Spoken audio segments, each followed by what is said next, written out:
Nous avons chacun notre propre perception de la réalité. Il suffit parfois de faire un pas de côté pour faire évoluer le regard que nous portons sur nous-mêmes, sur les autres et sur le monde. C'est ce qui m'a conduit à créer le podcast Il y avait une fois. Je suis Sophie et je partage avec vous mes découvertes et mes rencontres pour mieux vous connaître, mieux vous comprendre et questionner votre point de vue. Si ces thématiques vous intéressent, je vous invite à vous abonner sur votre plateforme préférée. Cet été, je vous propose une série de 6 podcasts pour se reconnecter à soi et à ses aspirations profondes. Dans ce 3e épisode, vous allez découvrir comment identifier ses désirs profonds et ses aspirations. Pour en parler, j'ai le plaisir de recevoir Saverio Tomasella, docteur en psychologie, psychanalyste, auteur d'essais et de romans traduits en plusieurs langues. Il est fondateur de l'Observatoire de la sensibilité et de la Journée mondiale de la sensibilité qui a lieu chaque année le 13 janvier. Bonjour Saverio et merci d'être avec nous. Bonjour Sophie, merci. Que faut-il entendre par désir profond et aspiration ? Déjà, je crois que c'est très important de définir ces termes et de sortir un peu de l'idée générale d'un désir qui serait publicitaire, d'un désir qui serait en fait seulement un fantasme et vers lequel finalement on n'a aucun intérêt à aller parce qu'on va se fourvoyer, ça ne va pas nous correspondre. On va au contraire vouloir correspondre aux attentes des autres ou aux attentes de la société ou à ce qui est à la mode à tel ou tel moment et pas du tout réussir à aller vers soi. Alors, ça, c'est une première chose. La deuxième chose, c'est de bien comprendre que même si dans certaines traductions des textes bouddhistes, on dit que le désir est source de souffrance, en fait, ce sont des traductions qui ne sont pas bonnes parce que c'est la convoitise, c'est l'avidité qui sont source de souffrance. C'est-à-dire, c'est le fait de vouloir plus, toujours plus, donc l'avidité, ou l'envie dans le sens d'être envieux ou envieuse, le fait de vouloir des choses que les autres ont, ou simplement le fait d'être dans l'avoir, plus que dans l'être, dans la possession de quelqu'un dans une relation ou la possession de quelque chose, une maison, une voiture, un titre. C'est tout ça qui va nous amener vers la souffrance dans le bouddhisme et c'est très juste. Mais ce n'est pas le bouddhisme au sens profond de ce qui a du sens pour nous, de ce vers quoi nous désirons aller. Et c'est pour ça que j'aime bien mettre en parallèle le désir profond, c'est-à-dire ce qui exprime la quintessence de mon être, qui je suis, qui je veux devenir, comment je souhaite m'accomplir durant cette vie, avec les aspirations profondes. C'est-à-dire que nos souhaits, nos rêves nous guident vers nos aspirations profondes. Donc c'est très important d'entendre ça à un niveau qui soit vraiment personnel. À quoi j'aspire moi vraiment, indépendamment de la publicité pour les maisons avec piscine à Saint-Tropez ou la grosse voiture ou la robe de tel couturier, etc. C'est-à-dire des choses qui seraient du côté du prestige, du côté du fantasme social, du côté de la compétition finalement, de vouloir être mieux, plus, supérieur aux autres. Et ça nous amène directement au malheur, directement à la souffrance. Et assurément, ça nous éloigne de nous, ça nous empêche de nous réaliser personnellement. Et se connecter à ses désirs profonds et à ses aspirations, ne revient-il pas à se connecter à son cœur ? Oui, je pense que c'est la meilleure définition qu'on puisse donner, et qui est une définition qui est aussi un chemin. C'est-à-dire à partir du moment où je comprends que mes désirs profonds et mes aspirations viennent de mon cœur, le cœur, c'est pas forcément les émotions. Ça peut être lié aux émotions, mais le cœur, c'est plus profond que ça, c'est plus intime, c'est plus personnel. Voilà, je pense qu'on a déjà parlé de l'intimité dans les précédents épisodes de ce programme. C'est important de revenir à l'intimité. Le cœur, c'est vraiment l'intime en soi. C'est vraiment les Chinois, ils appellent ça la chambre de l'empereur, c'est-à-dire un lieu dans le palais impérial où seul l'empereur a le droit d'aller. C'est-à-dire, mon cœur, c'est le lieu où seul moi, je peux aller. C'est mon intériorité, c'est mon fort intérieur. Et à partir du moment où j'ouvre mon cœur et que je prends le temps de fréquenter mon intériorité, hein, on a parlé aussi de s'écouter, c'est tout à fait ça. Donc à partir du moment où je prends le temps de fréquenter ce lieu intime, ce lieu de mon intimité, et de passer du temps avec moi-même dans ma vie intérieure, eh bien, je vais pouvoir laisser émerger des rêveries, des rêves, des aspirations, des désirs, sentir ce qui me meut, sentir ce qui me met en mouvement vers quelqu'un, quelque chose, un métier, un pays, une région, un type de vacances, un type de personne que j'ai envie de fréquenter, etc. C'est comme ça que ça émerge. C'est pas mentalement à partir de ce que les autres disent, encore moins de la publicité et des médias, mais c'est pas du tout quelque chose qu'on va construire mentalement. C'est en écoutant ce qui émerge, en laissant, en accueillant, en laissant venir et en accueillant ce qui vient du cœur, effectivement, que nous allons pouvoir repérer ce qui émerge de notre cœur profond, ce qui a envie donc ce qui souhaite prendre place en nous, ce qui souhaite se manifester. En fait, il y a quelque chose de l'ordre de l'épiphanie. Ça se manifeste. Et du coup, là, on peut être sûr que ça vient de nous et que c'est important. Et je rebondis juste sur ce que tu dis, justement, ce, j'ai perdu le mot maintenant, mais qui nous met en fait en mouvement aussi. C'est-à-dire qu'en fait, c'est comme si on avait un appel, en fait, quand ça vient du plus profond de soi. C'est comme s'il y avait, voilà, cette espèce de mouvement, en fait, d'élan qui nous met en mouvement et qui nous fait avancer finalement. Oui, effectivement, c'est ça. C'est ce qui nous meut, c'est un élan. C'est-à-dire que il n'y a pas de désir et d'aspiration sans élan, sans mouvement. Si c'est une idée plate, même si elle semble formidable pour les autres au regard des critères sociaux, ça n'est pas un désir, ça n'est pas une aspiration, ça ne vient pas du cœur. Quand il y a le cœur, on parle du cœur qui bondit, c'est ça. Et c'est vrai. C'est-à-dire qu'il y a quelque chose qui se passe qui est de l'ordre de cette dilatation, de cette ouverture, de ce réchauffement, de cet enthousiasme qui est vraiment le signe de cet élan, donc, qui vient du cœur et qui vient de nos profondeurs et qui veut dire que c'est juste, que ça me correspond vraiment. Et tu en as un petit peu parlé déjà. Y a-t-il des sensations corporelles qui peuvent nous dévoiler nos désirs profonds et nos aspirations? Oui, oui, et c'est très bien de revenir au corps et de parler des sensations. Alors, on peut déjà commencer par dire que chacune et chacun de nous a des sensations qui nous sont propres et qui vont nous mettre, comment dire, c'est comme un diapason ou un baromètre, c'est-à-dire ou une boussole, hein, tous ces instruments qui nous permettent de sentir si on est dans la bonne direction ou pas. Et nous avons des sensations en nous qui, dont nous avons l'habitude et qui montrent, qui prouvent que c'est juste pour nous.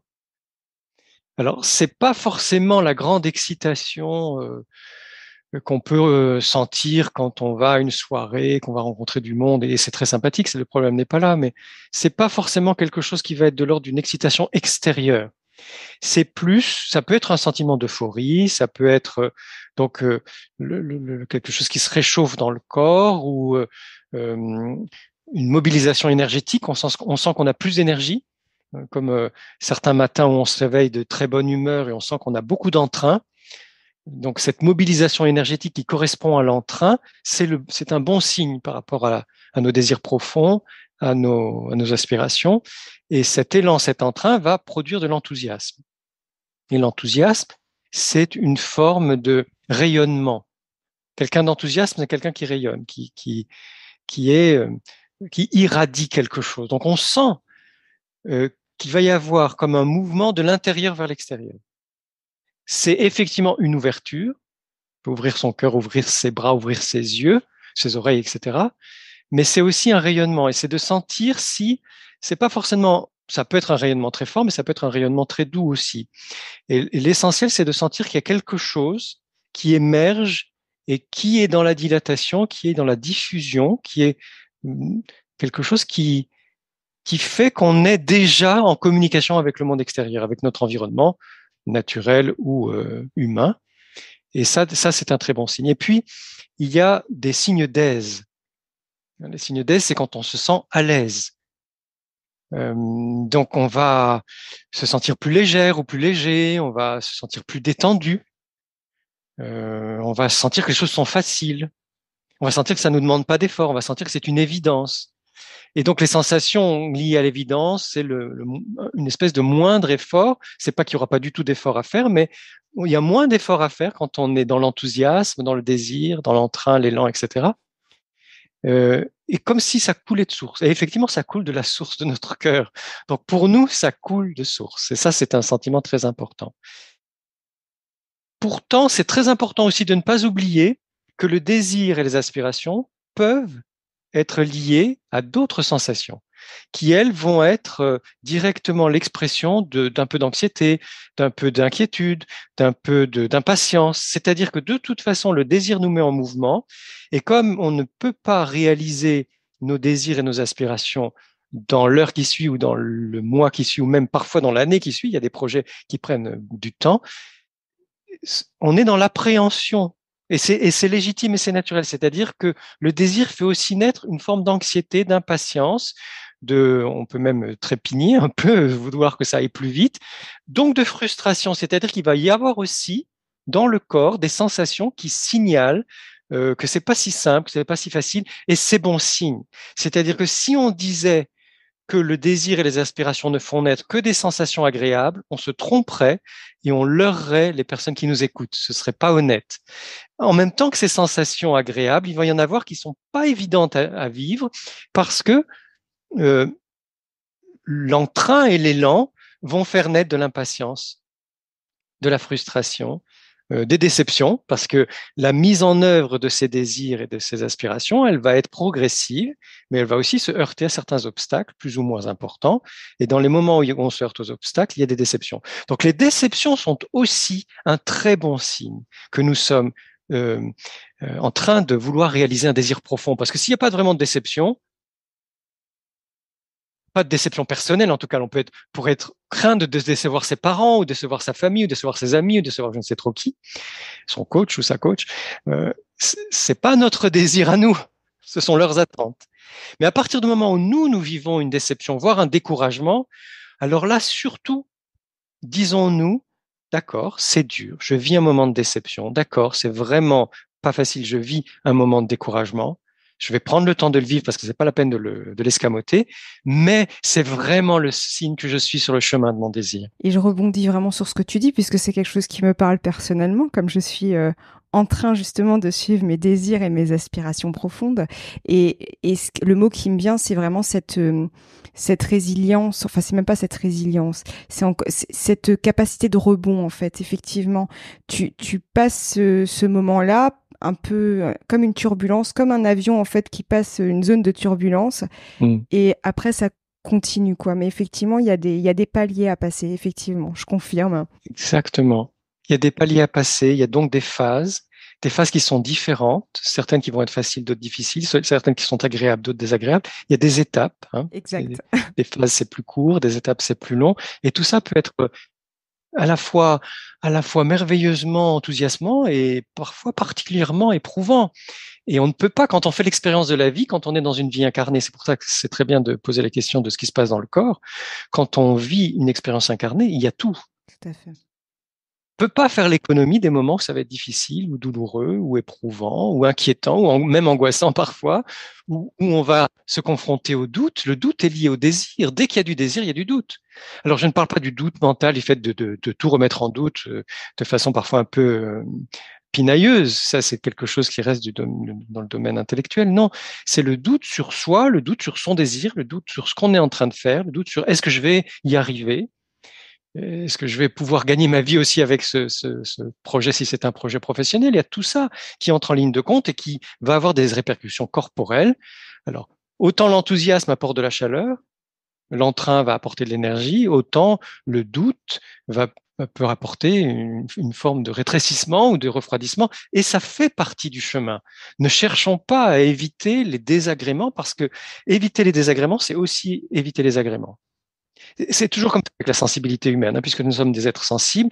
Si on veut se couper de ce qui est désagréable, on va aussi se couper de ce qui est agréable. Si on veut se couper de ce qui est difficile, on va aussi se couper de ce qui est facile. Et on ne sera pas dans nos profondeurs.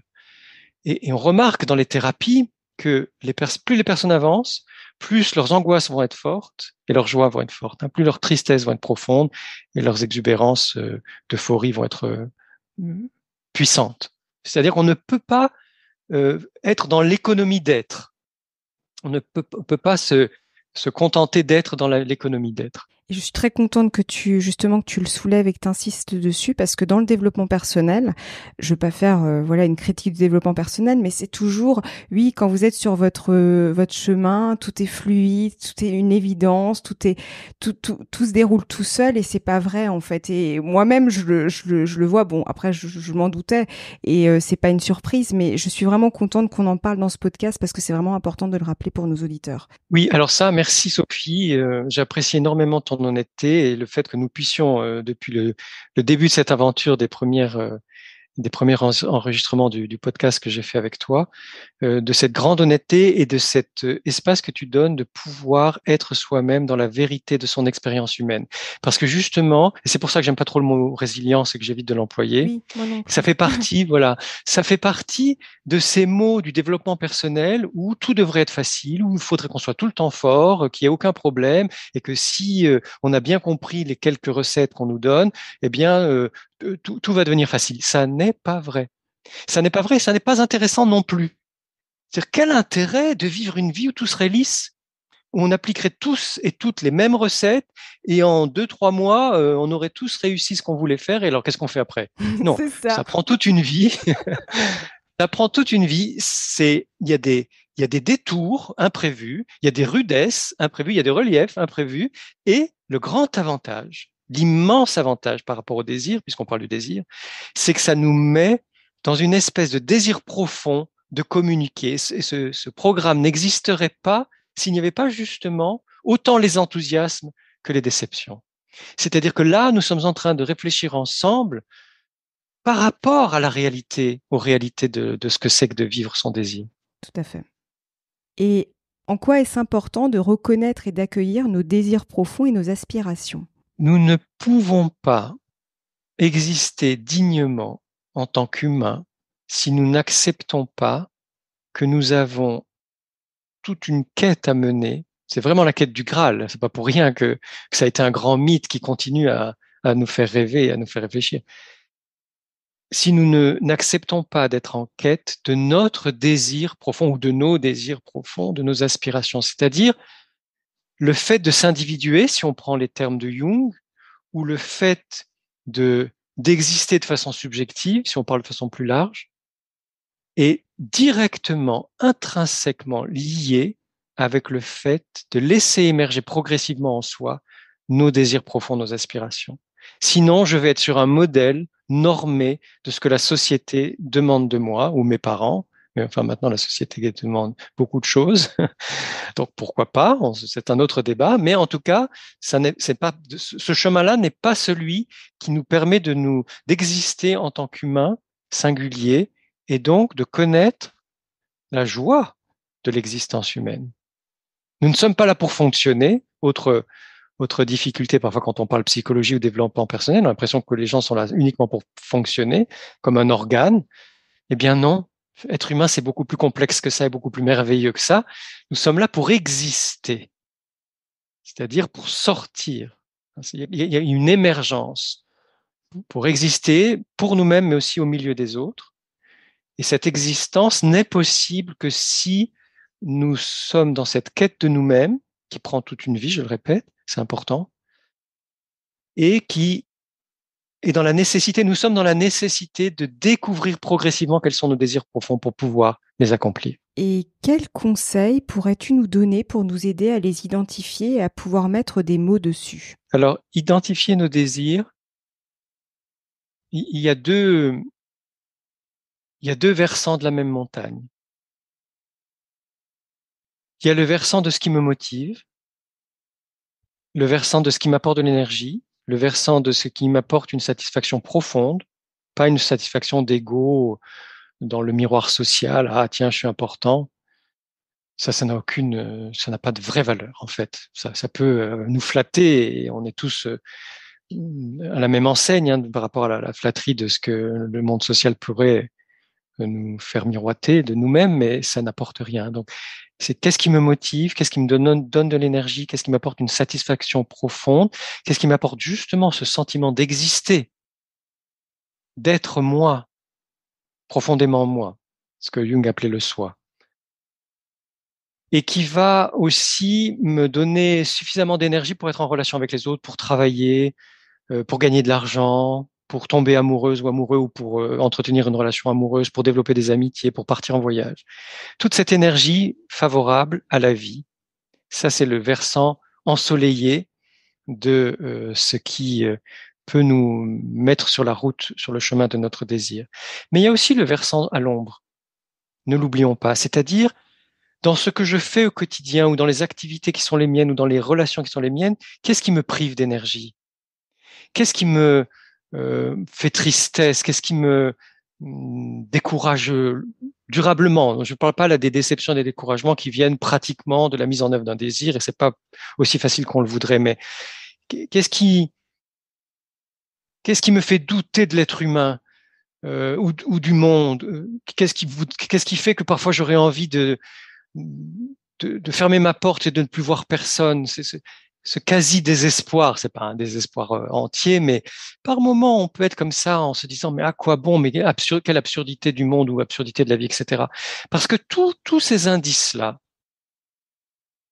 nous indiquent que ça n'est pas bon pour nous, que ce n'est pas juste pour nous. Ces personnes qui abusent de notre temps ou de notre énergie ou de notre gentillesse ou de nos connaissances ou de je ne sais trop quoi. Quand les relations ne sont pas à parité, on parle de parité, mais on a raison d'en parler parce que c'est pas qu'entre les hommes et les femmes, ça doit être entre tout le monde.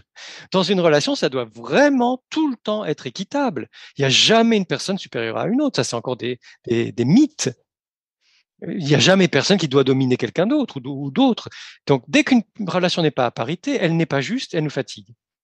Elle nous fatigue, elle nous empêche en plus d'être dans notre quête du Graal, hein, c'est-à-dire dans notre quête de notre existence et de notre être profond. Donc tout ça, nous avons besoin de le repérer au fur et à mesure des années, parce que ça prend du temps, et de nous dire ça, c'est vraiment pas mon désir. Et c'est à la fois en précisant ce qui est notre désir et en précisant aussi très clairement ce qui ne correspond absolument pas ou vraiment pas à notre désir ou à nos aspirations profondes. Parce que ça va permettre de faire ce discernement. Le discernement, c'est un tri. Et au début, on ne sait pas. Quand on est jeune ou quand c'est le début d'une expérience, on ne sait pas. Donc on essaye. Et c'est la vie. On ne peut pas faire autrement. En revanche, plus on essaye, plus on va se rendre compte de ce qui nous correspond et de ce qui ne nous correspond pas. Donc ça, c'est vraiment d'être attentif et attentif aux signes concrets de ce qui se passe en moi dans chaque situation. Et là, vraiment, je pourrais préciser de mieux en mieux mon désir et mes aspirations profondes. Et c'est effectivement quelque chose qu'on peut faire finalement assez régulièrement dans sa vie, en fait, pour justement prendre conscience tout doucement de je dois plutôt me diriger vers ça ou vers ça parce que ça m'appelle, en fait, en quelque sorte. C'est très bien de parler de l'appel. J'y ai pensé tout à l'heure et c'est vraiment ça. C'est-à-dire que le désir et les aspirations, ou les désirs et les aspirations profondes, correspondent à ce qu'on pourrait dire, appeler la vocation. C'est-à-dire, qu'est-ce qui m'appelle dans ma vie? Alors, on peut penser à vocation dans toutes sortes de sens qui existent, et chacune et chacun l'entendra comme il le souhaitera. Mais il y a aussi, qu'est-ce qui m'appelle tout simplement? Vers quoi je me sens appelé? C'est-à-dire qu'il y a du mouvement. Encore une fois, l'appel, c'est quelqu'un nous appelle, on va vers cette personne, ou nous appelons quelqu'un et cette personne vient vers nous. Il y a du mouvement dans le désir. C'est très important de le sentir. Et l'autre chose qui est très importante, c'est que même quand on repère ce qui nous convient pas, on a souvent besoin de le repérer de nombreuses fois, en tout cas plusieurs fois, avant de vraiment comprendre profondément dans sa chair, dans son être incarné, que ça n'est pas fait pour nous. C'est-à-dire que les prises de conscience chez les humains, elles ont souvent besoin d'être répétées. Et à un moment, ça y est, on dit ça s'intègre, ou je sais pas si le mot est bon, en tout cas c'est assimilé, c'est entré dans notre chair, et là, ça y est, on a compris, ça n'est vraiment pas fait pour moi. Donc là aussi, encore une fois, patience. Prenons le temps. Exactement, et je le confirme, parce que c'est exactement ce qui s'est passé dans mon propre cheminement. Avant, moi, j'appelle ça engrammer, tu vois, en quelque sorte. Très bien, très bien. Mais je me dis, tu as besoin, effectivement, que plusieurs situations arrivent pour se dire, attends, je crois que c'est pas la bonne, c'est pas bon pour moi, quoi. C'est pas juste pour moi. En tout cas, merci beaucoup pour cet échange, Saverio. Merci, Sophie, merci. Si vous avez aimé cet épisode, n'hésitez pas à lui laisser 5 étoiles sur Apple Podcast ou un pouce sur YouTube. Et surtout, abonnez-vous sur votre plateforme d'écoute préférée pour ne manquer aucun épisode. Je vous souhaite une très belle journée ou une très belle soirée et vous donne rendez-vous dans 2 semaines. À bientôt!